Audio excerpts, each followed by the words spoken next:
What is up, Bootu? This is my part 3 video to The Walking Dead Season 7, Episode 5, titled Go-Getters. And I left part 2 off with the biggest bang ever because while Jesus stands up to Gregory and pretty much threatens to reveal Gregory's deal with Alexandria to pretty much strip Gregory from his plausible deniability, Maggie, not only she stood up for herself. It's like, since I'm staying here, you're not calling me Margaret, you're not calling me honey, sugar, or any name. You're going to learn my name. My name is Maggie Ree. And when she said that, I bursted into tears. You want to know why? Because for starters, Maggie has never referred to herself as with her husband's last name up until that moment. And two, everyone knew Glenn's last name was Ree. Let's face it, whether you read the comics, whether you only read the comics or you only watched the show or both, everyone knew that Glenn's last name is Glenn Ree, right? But for these 7 seasons of Walking Dead so far, we have never heard anyone, not even Glenn, mention his last name or even acknowledge it. We always knew him as Glenn. We knew his name was Glenn Ree, but he never mentions his last name. No one mentions his last name. It's never been said out loud up until Maggie started calling herself that for the first time ever in 7 seasons of Walking Dead. And I was like, Maggie Ree! That was the most powerful moment I've ever seen in my entire life. I was like, and not only did she do that, she straight up punched Gregory in the face.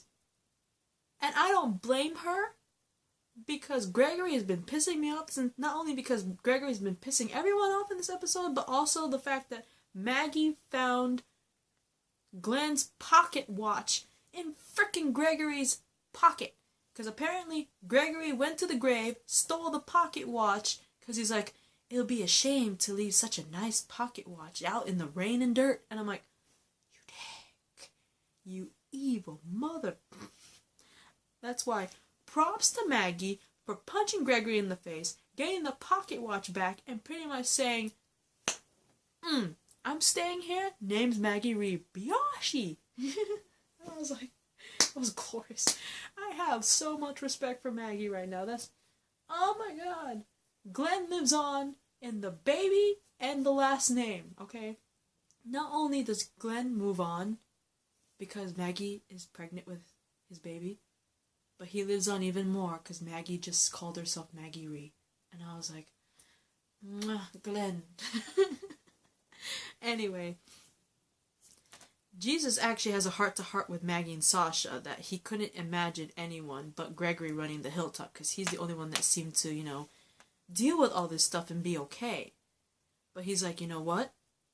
I actually now see that there could be someone else besides Gregory that could run hilltop. And, they're both looking at him like, who? And he's like, you basically can tell that Jesus is pretty much referring to Maggie and Sasha.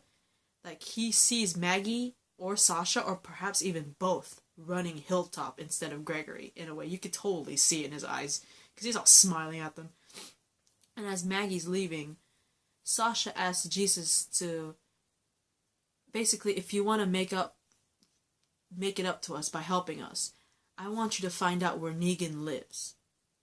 I want you to, sneak, their trucks are still out there, right? Sneak into one of their trucks, find out where they live. I want you to find out where they live, but keep it a secret from Maggie. Right? So Jesus agrees to follow the truck that's heading back to the Savior's compound. And when Maggie goes to visit Glenn's grave, she finds Enid there. And this was the cutest thing I've ever seen. Because remember, Enid and Glenn, they developed the bond. That time Glenn was taking care of Enid. And they also had that balloon moment. You remember those balloons where, I forgot what the significance was, but when Enid and Glenn got back to Alexandria, and Maggie was, she thought everyone thought that Glenn was dead, but, Maggie had hope and all that stuff. They let out balloons, and she instantly knew that was Glenn. I'm saying that again. I don't remember the full story of the balloon thing, but I know it had to do with Enid and Glenn and Maggie. Maggie finds Enid sitting at Glenn's grave, and she tied balloons on the grave, which I thought was the most adorable thing in the world.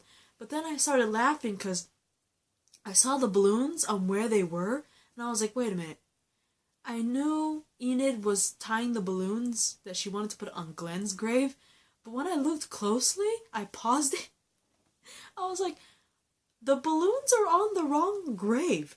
Because I remember when Maggie and Sasha were visiting the grave, there was one grave on the left, one on the right.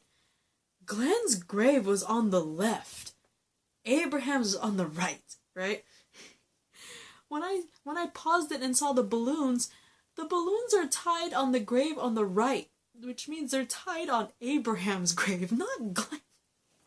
That's why I was laughing so hard when I saw that. I was like, Enid, I don't know if you know this, but you tied that very really kind-hearted gesture, you know.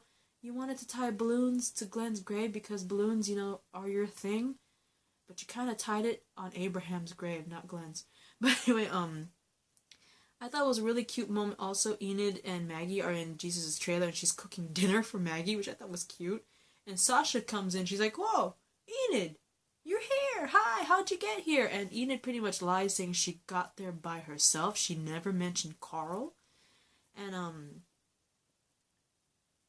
I thought it was pretty funny because there was a funny moment where Sasha's like, hey, why are there balloons on Abraham's grave? And I just started laughing because I was like, I knew it!